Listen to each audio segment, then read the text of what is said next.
Máis de medio cento de persoas entre pacientes de esclerose lateral amiotrófica, familiares e voluntarios deronse cita en Fonfría, no concello de Pedrafita do Cebreiro, para iniciar a súa peregrinaxe a Santiago.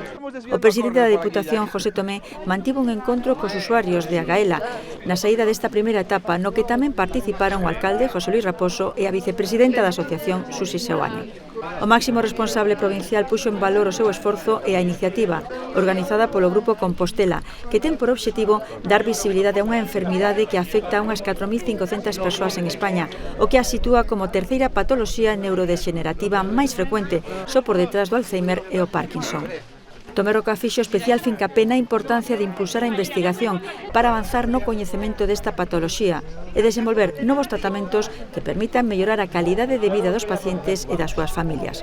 Logo da primeira etapa de 9 kilómetros que os levou desde Fonfría a Triacastela, os usuarios e familiares de Agaela realizarán outros 5 tramos ata a chegada a Compostela, que está prevista para o 10 de setembro. En total, os participantes percorrerán preto de 54 kilómetros.